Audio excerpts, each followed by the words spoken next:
మీ DJ Nagesh. అందరూ నన్ను బొబ్బట్టు గురించి చెప్తున్నారు, మీ బిజినెస్ గురించి చెప్తున్నారు, మీ కథలు చెప్తున్నారు, కానీ మీ బొబ్బట్టు టేస్ట్ ఎలా ఉంది, మీరు మీరు తిని చెప్పట్లేదు అని అడుగుతున్నారు. సో మా బొబ్బట్టు చూసారండి, మెరిసిపోతుంది బంగారు రంగులోని. మా బొబ్బట్టు అండి ఎప్పుడు బంగారేనండి. అలా ఎలా ఉంటదంటే అండి, క్రిస్పీగా ఎమ్మీగా తింటుంటే కరిగిపోయేలాగా,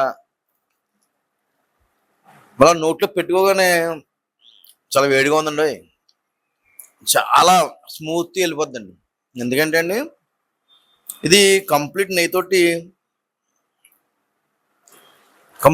తయారవుతుందండి. ఇది అసలు తయారీ విధానంలో ఎక్కడ రాజీపడం మేము.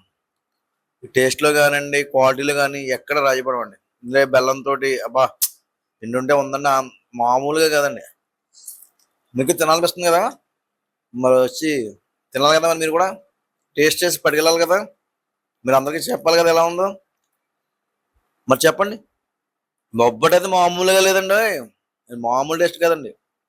చూడండి, ఆంధ్ర రెస్టారెంట్ అయినా చెప్తారండి మామూలుగా ఉండదండి, అలాగా మామూలుగా ఉండదండి. మరి మా బొబ్బట్టు అంత టేస్ట్గా ఉంటుందండి. తిని కొద్దీ ఎవరిని ఇక్కడికి వచ్చండి, వేడి మాది లైవ్ వేస్తూ ఉంటారు కదండి. మా లైవ్ బొబ్బట్టు ఎవరిని తింటున్న వాళ్ళు మామూలుగా వచ్చి బొబ్బట్లు అనే వాళ్ళు తినేసినప్పుడు అంటారండి, ఒకటి తిందాం అనుకున్నప్పుడు 2-3 తినేసి వెళ్ళిపోతూ ఉంటారండి. తినేళ్ళే వాళ్ళు చాలా ఎక్కువ మంది ఉంటారు మా దగ్గర అండి. ఎందుకంటే అంత ఆ వేడి మీద ఆ స్మూత్గా చాలా టేస్టీగా ఉంటుందండి. నేను కూడా డైలీ తింటానండి. నాకు చాలా ఇష్టం కూడా బొబ్బట్టు అంటే. మరి మీరు తింటారు కదా, మరి మానరు కదా, మరి మీకు ఖర్చు చెప్పనండి. ఎప్పుడు బొబ్బట్టు గురించనే కాదు కదండి, మా గురుగారు ఒకటి చెప్పేవారండి,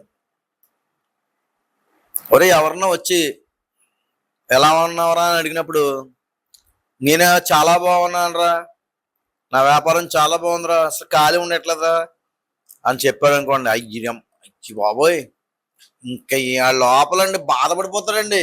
మీరు చాలా చాలా ఆనందంగా ఉన్నాడంట, ఫైనాన్షియల్గా చాలా బాగున్నాడంట, చాలా అందంగా ఉన్నాడంట. మనం అండి చొక్కాలు బట్టలు చింపేసుకునండి ఎప్పుడు ఏడుతూ ఏమన్నా వచ్చి అడిగితే ఏమీ లేదురా, మా పరిస్థితి ఏం బాగోలేదురా బాబు, ఇబ్బంది పడుతున్నారా బాబు అంటే అమ్మయ్య లోపలాడండి నిజంగా చాలా ఆనందపడిపోతాడు. ఏం బాగోలేదంటండి. జనాలు అలా ఉంటారండి ఇక్కడ అందరూ. సో మీరు కూడా నేర్చుకోండి మరి ఎలా చెప్పాలో జనాలకి. Thank you, me DJ Nagesh.